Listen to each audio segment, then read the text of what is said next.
en plaidant des faits extérieurs à votre acte de saisine. Monsieur le Président, ça aussi, on l'a vécu. Pour le moment, il est évident que vous n'êtes saisi ni des prétendus faits de complot, ni des prétendus comploteurs. Et que ça a été juste une perte de temps pour nous, puisque vous ne saurez tirer un quelconque élément de ces différentes thèses infondées, imaginaires des complots. Monsieur le Président, c'est clair que plutôt que de plaider le dossier du 28 septembre dont vous êtes saisi, des faits précis d'assassinat, de meurtres, de coups et blessures, de séquestration, de tortures, non-assistance à personne en danger, entrave aux mesures d'assistance.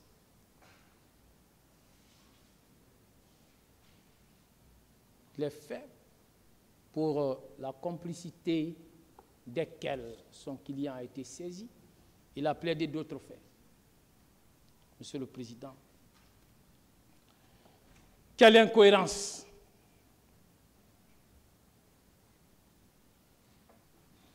Et puis, pourquoi c'est maintenant on crie au complot? Pourquoi? Pourquoi, Monsieur le Président, on n'a pas dénoncé ces prétendus complots? Ça fait combien de temps nous sommes là? Avant la tenue de ces procès, pourquoi ces prétendus complots n'ont pas été dénoncés? Pourquoi, Monsieur le Président, ces prétendus complots n'ont pas donné lieu au dépôt d'une plainte pour qu'une procédure régulière soit engagée? C'est pour vous dire qu'il ne s'agit ni plus ni moins que de la poudre au jeu. C'est tout, de l'enfumage. Monsieur le Président. Monsieur le Président, pourquoi le président Dadis et sa défense n'ont pas dénoncé ces prétendus faits de complot reprochés à M. Alpha Condé, pendant que celui-ci, en contrepartie d'une alliance politique, maintenait certains de ses proches à des hauts postes de responsabilité, à la présidence, M. Moussa Kegoro, Camara, et M. Claude Pivy. Pourquoi en ce moment, ils n'ont pas dénoncé?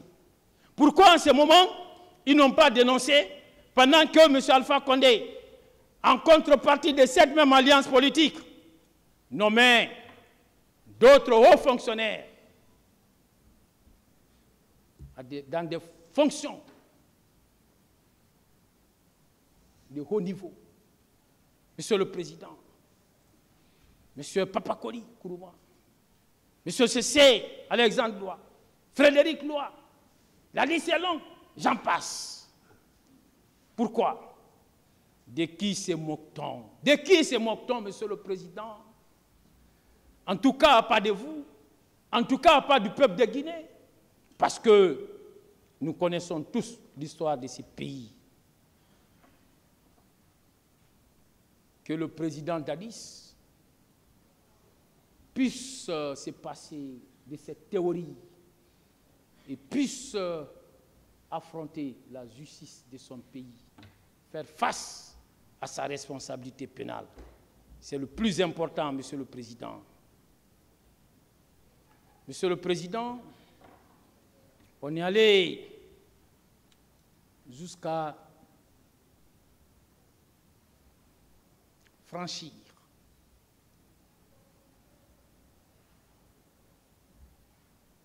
les limites admissibles. On est allé jusqu'à vous dire que c'était M. Moussa Tchegboro Camara et Claude Pivy qui tenaient le pays après les événements malheureux du 3 décembre. Monsieur le Président, qui ne connaît pas M. Moussa Kiburu suite à ces procès, qui ne le connaît pas. Monsieur le Président, qui ne le connaît pas, peut-on être fier de soutenir que celui-ci tenait le pays après les événements du 3 décembre?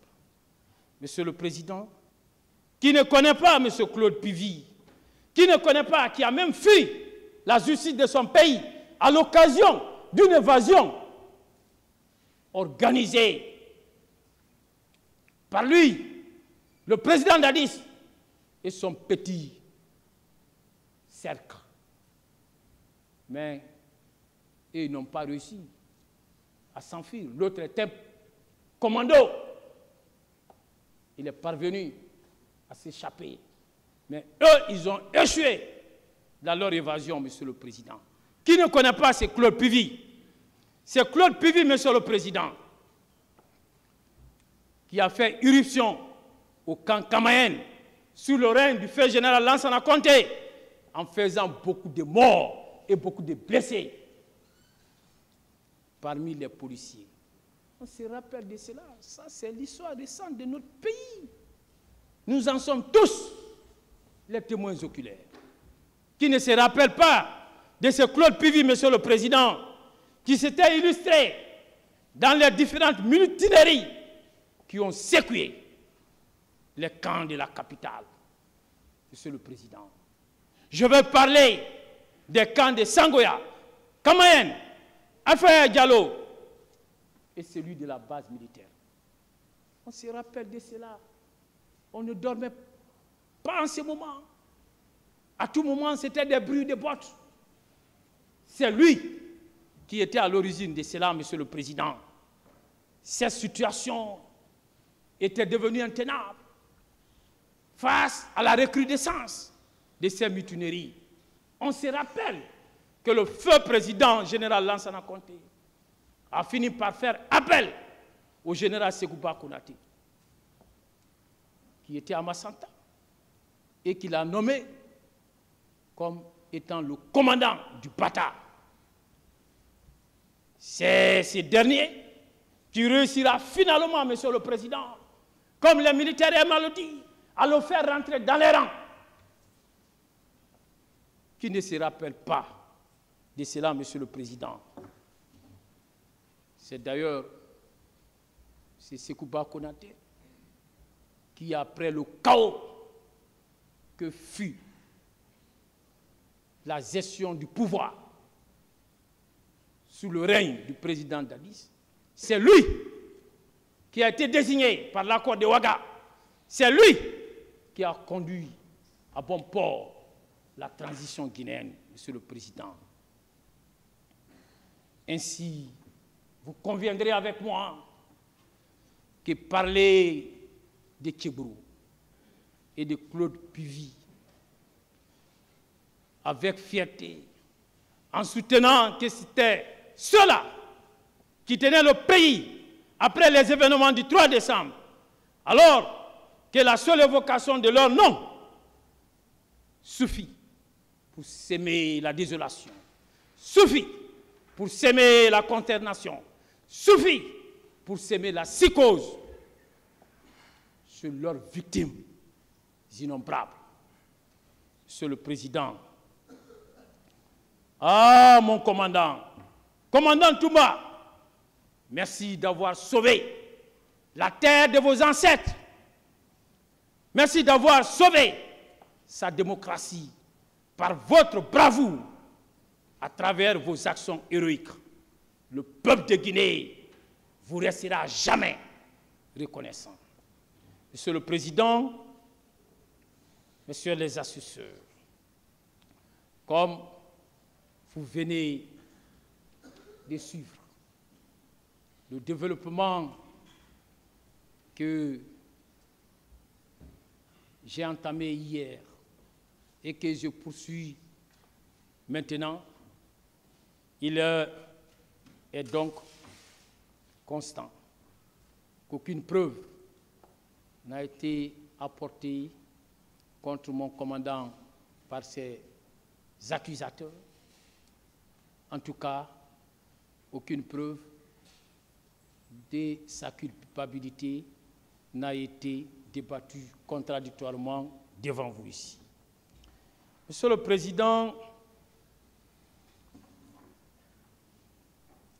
vous avez bénéficié, vous et vos deux assesseurs, vous qui avez la lourde responsabilité, après tous ces débats, de vous prononcer sur le sort de chacun des accusés.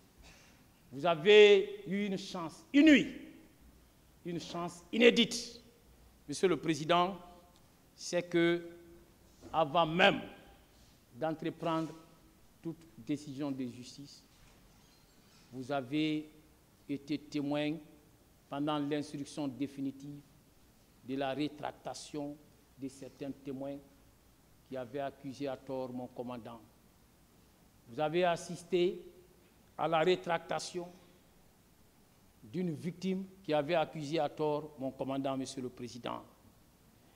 Monsieur le Président, je crois que vous devez pouvoir vous saisir de cette chance qui n'est pas donnée à tous les juges criminels. Cette chance qui doit vous permettre d'éviter de tomber dans l'erreur judiciaire. Monsieur le Président, dans d'autres affaires, l'erreur judiciaire n'a été découverte qu'après des années et des années de condamnation. Qu'après que les condamnés aient purgé des années et des années de condamnation. Mais vous, avant même que vous ne mettiez ces dossiers en délibéré, vous êtes déjà édifiés. Vous êtes déjà au bain de tous les faits. Vous êtes imprégné de tous les faits. Vous êtes imprégné de l'innocence de mon commandant, Monsieur le Président. Et il est sûr que, au regard des faits débattus, que vous ne tomberez pas dans l'erreur judiciaire. Vous ne ferez aucune erreur d'appréciation des faits. Et à propos, je vais vous donner, il y a un confrère qui m'a précédé, il a parlé de l'assertion d'un grand monsieur. Je vais faire autant. Je crois, parfois, quand on défend, on peut se rencontrer sans s'être vu, sans s'être parlé. Je vais parler de René, disons, Floriot. René Floriot, Monsieur le Président, qui, à propos de l'erreur judiciaire, disait ceci.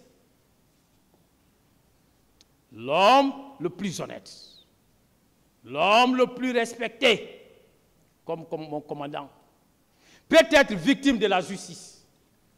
Vous êtes bon père, bon époux, peu importe. Quelle fatalité pourrait vous faire passer pour un malhonnête homme, voire criminel. Cette fatalité existe.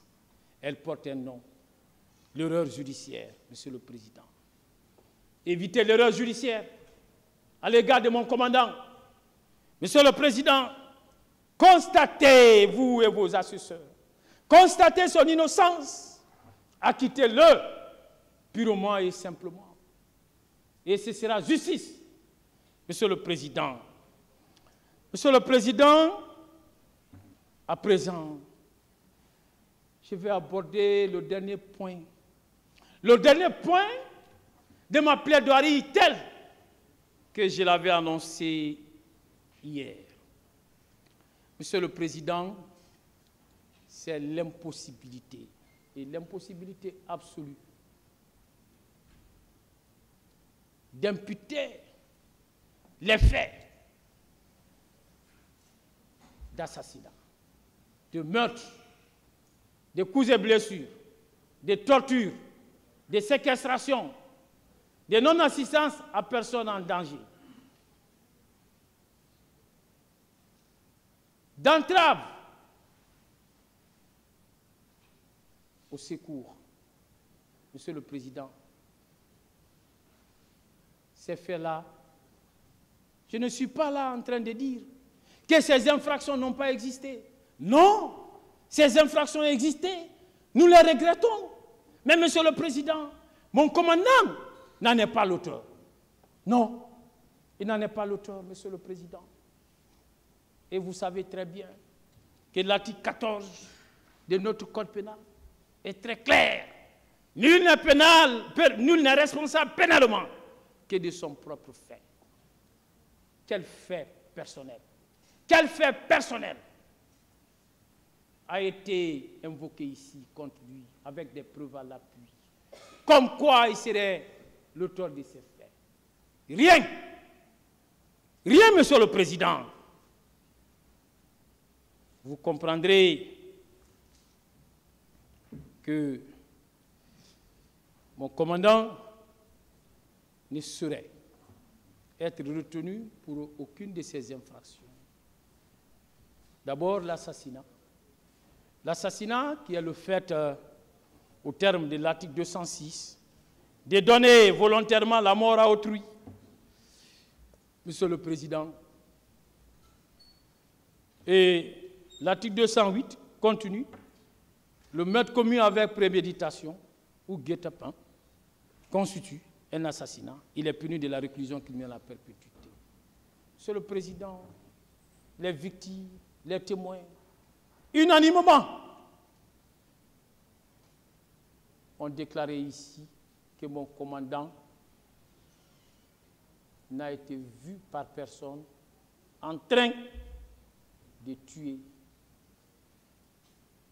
En train, Monsieur le Président, de faire quoi que ce soit allant dans ce sens. Monsieur le Président, il est poursuivi aussi pour des faits de complicité des viols. J'ai eu à poser des questions par rapport à ça. Monsieur le Président, il ne s'est jamais rendu coupable, ni de viols, ni de complicité. En tout cas, au cours de ces débats, personne n'a comparu ici et qui a soutenu que mon commandant lui aurait donné des instructions, que mon commandant lui aurait fourni des moyens, que mon commandant lui aurait apporté une aide ou une assistance allant dans le sens de la commission des faits de viol. Donc, cette infraction ne peut pas être retenue à son encontre, Monsieur le Président.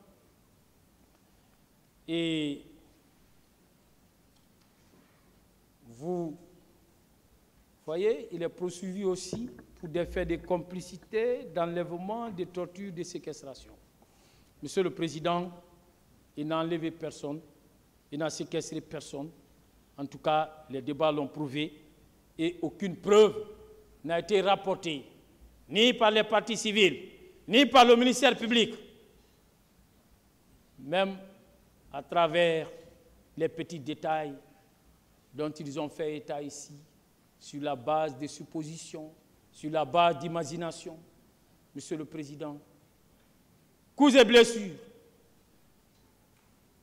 personne, Monsieur le Président, n'a comparu ici en tant que victime, se plaignant de mon commandant, comme quoi il lui aurait administré des coups, comme quoi il aurait administré des blessures. Monsieur le Président, cette infraction aussi ne peut être établie à son égard. Il est poursuivi pour des faits de complicité de vol à main armée. Qui a comparu ici et qui vous a dit que mon commandant se serait rendu coupable d'un cas de vol et qu'il était armé? Monsieur le Président, aucune preuve administrée, ni par les parties civiles, ni par le ministère public. Monsieur le Président, il est clair que mon commandant n'est pas du tout intéressé par cette infraction. Il n'est pas non plus établi qu'il a donné des instructions allant dans le sens de la commission de cette infraction. Il est également établi que mon commandant n'a jamais apporté une aide ou une assistance allant dans le sens de cette commission. Ce sont là les éléments, des actes matériels de complicité. Mais, Monsieur le Président, il n'est pas non plus établi que mon commandant a fourni des moyens ayant permis la commission de cette infraction. Vous l'écarterez comme non établi à son égard, Monsieur le Président. Monsieur le Président, Messieurs les assesseurs, il est également poursuivi pour non-assistance à personne en danger. Moi, j'avais cru qu'à la suite des débats, que le ministère public abandonnera ce chef d'accusation, Monsieur le Président. Mon commandant, le héros, mon commandant, le sauveur, mon commandant qui a permis à 4 leaders politiques, Monsieur le Président, d'avoir la vie sauve, mon commandant qui a permis à la République de Guinée de ne pas basculer dans la guerre civile. Et ces propos n'émanent pas de mon commandant, encore moins de sa défense. Cela provient des parties civiles elles-mêmes, Monsieur le Président. Madame Fatoumata Bari l'a dit.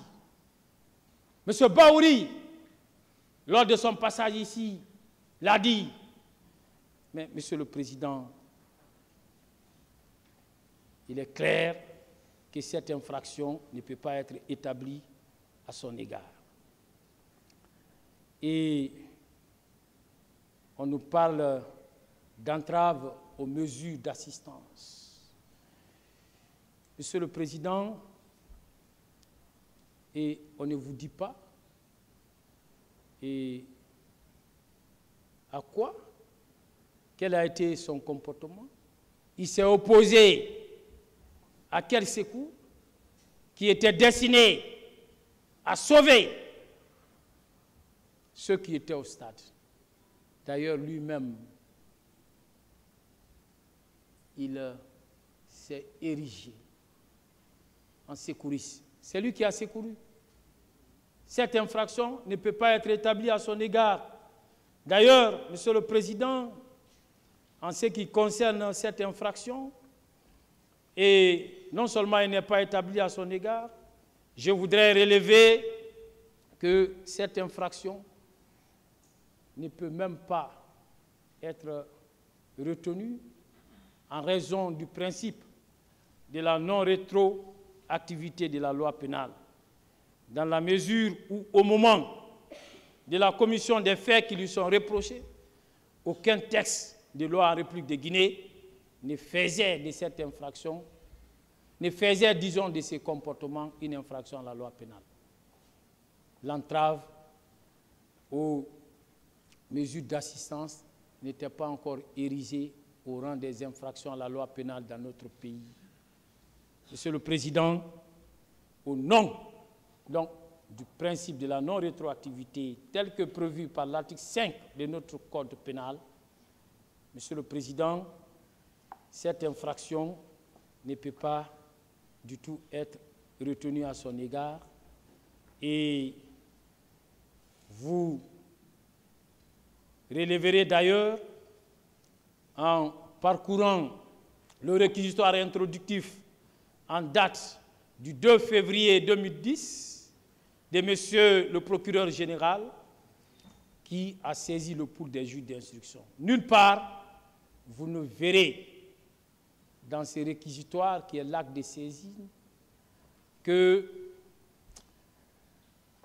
le pool des juges d'instruction a été saisi de cette infraction. Elle n'existait pas, Monsieur le Président. Donc, il ne pouvait en être autrement. Alors, et il n'y a eu aucun réquisitoire supplétif. Vous vérifierez le dossier de la procédure. Il n'y en a pas. il n'y a pas eu de réquisitoire supplétif de la part du pool des juges d'instruction pour provoquer les réquisitions du ministère public par rapport à cette infraction et pour pouvoir y étendre l'information judiciaire. Or, vous le savez, un juge ne se saisit pas, un judiciaire, bien entendu, il est saisi. Donc, vous retiendrez que, pour toutes ces raisons, cette infraction ne peut pas être retenue à son égard. Monsieur le Président, il lui a reproché aussi des faits de torture. Est-ce qu'on peut lui reprocher ces faits de torture? Non, Monsieur le Président. À l'époque, la torture ne constituait pas non plus une infraction à la loi pénale. La torture était prévue par le Code du 31 décembre 1998 en tant que circonstance aggravante de certaines infractions, mais non en tant qu'infraction à part entière. Donc, vous rejetterez tout cela, Monsieur le Président. Et comme vous le voyez, alors, la commission d'aucune de ces infractions ne lui est imputable, Monsieur le Président, ne lui est imputable. Et vous comprendrez que lorsque l'imputabilité des faits n'est pas établie, le juge, et c'est la loi qui le dit, le juge n'entre pas en condamnation, Monsieur le Président. Monsieur le Président, je me rappelle d'une affaire que nos juridictions ont connue, une affaire de destruction d'édifices, de pillage et d'incendie volontaire, dont la victime était M. Mamadou Tanga Bari. Monsieur le Président, dans cette affaire, comme dans celle-ci, toutes les preuves matérielles existaient. Elle était indiscutable. Dans cette affaire, il était établi, à travers des traces, que sa maison a été complètement détruite par ses voisins avec lesquels il ne s'entendait pas. Monsieur le Président, il était établi que tout a été pillé dans sa maison. Il était établi, Monsieur le Président, que sa maison avait été incendiée. D'ailleurs, il y a eu un transport judiciaire, sanctionné par un procès verbal.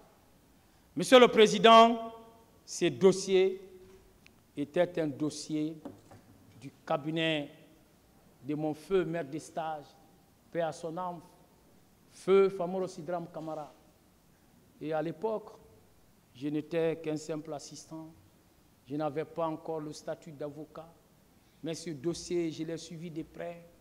Ce dossier, Monsieur le Président, au moment où il était, devant la chambre de mise en accusation, qui était à l'époque dirigée par Adja Swadou, je crois qu'il doit être maintenant à la retraite. Ce dossier, Monsieur le Président, qui finalement a été renvoyé contre quelques-uns de ses voisins. Ce dossier qui a été plaidé par Maître Mori Doumbouya pour le compte du cabinet de feu Famoro Sidram, Monsieur le Président. Ce dossier, c'est vrai, tous les éléments étaient là. Mais Monsieur le Président, dans ce dossier, puisque M. Mamadou Tanga ne s'entendait avec personne, il n'y a eu aucun témoin. Aucun témoin n'a accepté de déposer en sa faveur. Il n'y avait personne. Tout le quartier était contre lui. Monsieur le Président, la Cour d'assises a acquitté les accusés qui ont été renvoyés devant lui. Pas parce que la preuve de l'existence matérielle des infractions qui leur étaient reprochées n'existait pas, mais parce que, Monsieur le Président, il n'y avait aucune preuve d'imputabilité de ces faits, comme c'est le cas dans la présente affaire, en ce qui concerne mon commandant, Monsieur le Président. Monsieur le Président, Messieurs les assesseurs, je voudrais qu'après tout ce que je viens de dire, je voudrais, Monsieur le Président, à présent, vous parler d'un hadith du prophète Mohammed, paix et salut sur lui, dont mon maître de stage, Feu Famoro Sidram, faisait souvent état à l'occasion des grands procès, comme celui-ci, Monsieur le Président. Il disait que le prophète Mohammed, paix et salut sur lui, disait qu'il existe 3 catégories de magistrats. 3 catégories de magistrats. La première catégorie de magistrats est celle qui accepte l'office de magistrat, qui accepte le sacerdoce qui est le vôtre, mais qui ne connaît pas la règle des droits, qui accepte d'être juge. Il dit que cette catégorie de magistrats, Monsieur le Président, sa place, c'est dans l'enfer. La deuxième catégorie de magistrats, Monsieur le Président, il a dit que c'est cette catégorie de magistrats qui, bien que connaissant la règle des droits, mais qui, pour une raison ou pour une autre, qui, pour des raisons subjectives, accepte de ne pas dire le droit, accepte contre sa conscience à rendre une décision qu'il sait contraire au droit. Cette deuxième catégorie de magistrats, le prophète Mohammed, paix et salut sur lui, nous enseigne, périra dans l'enfer. La troisième catégorie de magistrats, Monsieur le Président, est celle qui, connaissant la règle des droits, comme vous, qui, Monsieur le Président, applique la règle des droits aux faits en toute conscience. Monsieur le Président, je souhaite que dans l'appréciation de ces faits, que vous fassiez partie de cette dernière catégorie de magistrats, que les faits tels qu'ils se sont présentés, que les faits tels qu'ils ont été débattus, que vous puissiez dire le droit et rien que le droit. C'est pourquoi, pour donc terminer ma plaidoirie, je suis à la fin. Je vais vous dire, Monsieur le Président, Messieurs les assesseurs, qu'à la lumière de tout le débat qui a eu lieu ici, de toutes les plaidoiries, de toutes les réquisitions et de la plaidoirie que nous venons de prononcer, force est d'admettre que c'est à tort que M. Aboubacar Diakité Ditumba, le sauveur, le libérateur de la nation guinéenne, l'innocent, a été poursuivi dans ce procès comme auteur, alors qu'en réalité, il n'est qu'une victime. M. Baouli l'a dit, Monsieur le Président. Et ce, à plusieurs égards. Il est incontestable, Monsieur le Président, que c'est lui qui a sauvé les leaders et En le faisant, il a été asséné de coups. Il est également incontestable que son frère, des mêmes pères, des mêmes mères, Alseni Diakité, a été froidement et atrocement assassiné. Il est incontestable que son père, colonel Mamadi Diakité, Haruna le chauffeur de celui-ci, son cousin Karamo Kamara, qui d'ailleurs sera assommé de plusieurs coups,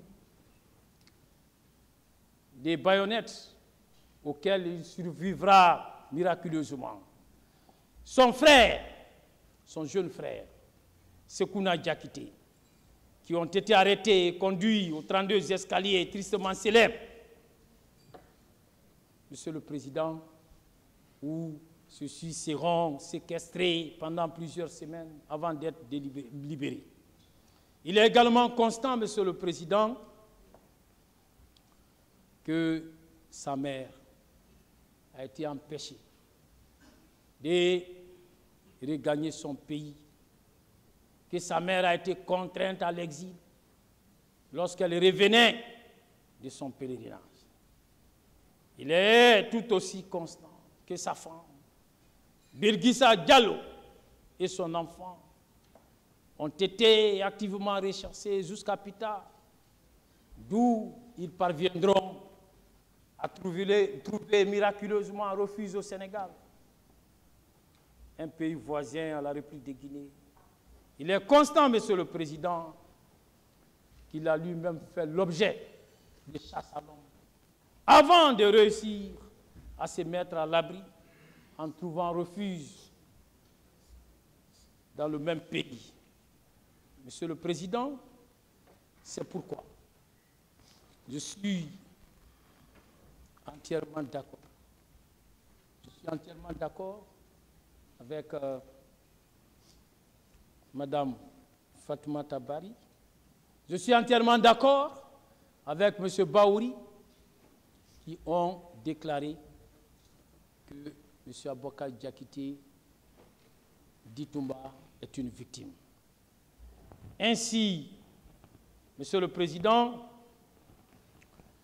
en acquittant M. Aboka Diakité Ditumba, ce tribunal criminel n'aura fait que rétablir un innocent dans son honneur, dans sa dignité, dans sa liberté, dans sa vie, qui a déjà pris un coup très sérieux.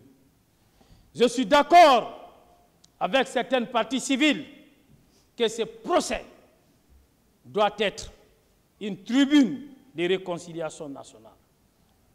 Mais, Monsieur le Président, Messieurs les assesseurs, la réconciliation nationale doit se faire dans la vérité et non dans le mensonge.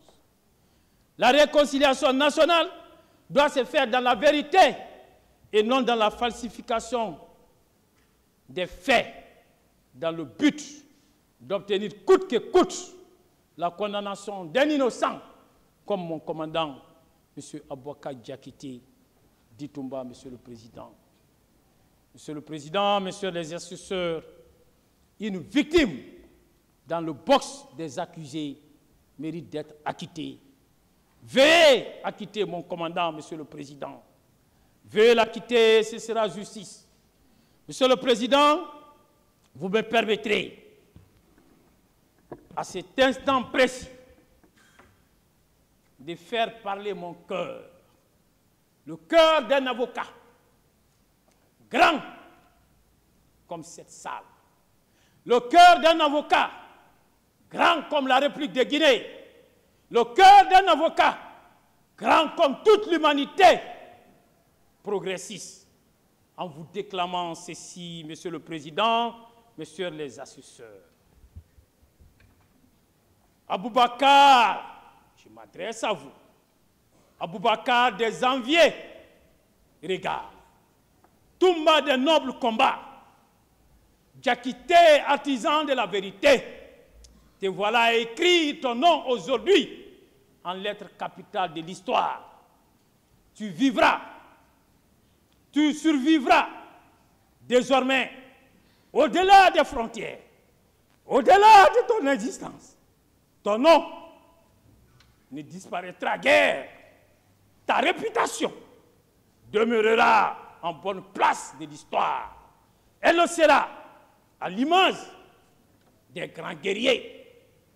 Ton nom sera chanté par les griots de génération en génération. Il s'inscrira au fronton de l'histoire, aux côtés des grands noms ineffaçables, à l'image de Samori Touré, de Keme Brahma, qui était son aide de camp, comme vous avez été celui du président Dadis, de Sundiata Keita, de Alpha Diallo, de Aboubakar Biro Bari, de Zebela Toba, et autres en passent, mon commandant. Tu mérites le Douga, saga des hommes au cœur vaillant. La boue consume au divan, disons, le corps, sans affecter le nom. Le figuier couvre le corps, sans couvrir la réputation. Les bactéries se nourrissent de la chair humaine sans toucher à l'aura.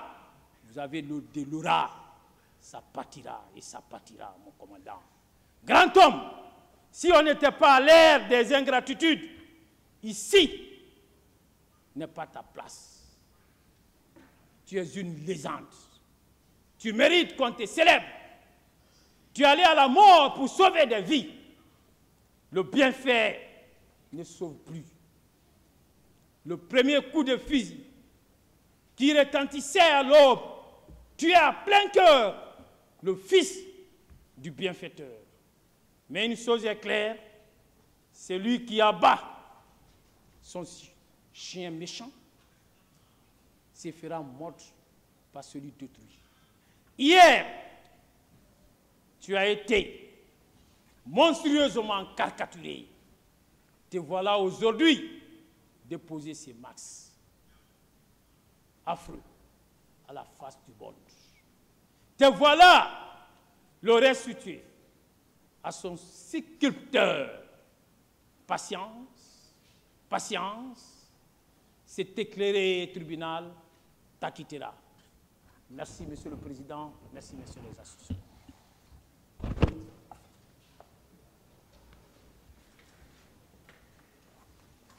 C'était le dernier intervenant du côté de la défense.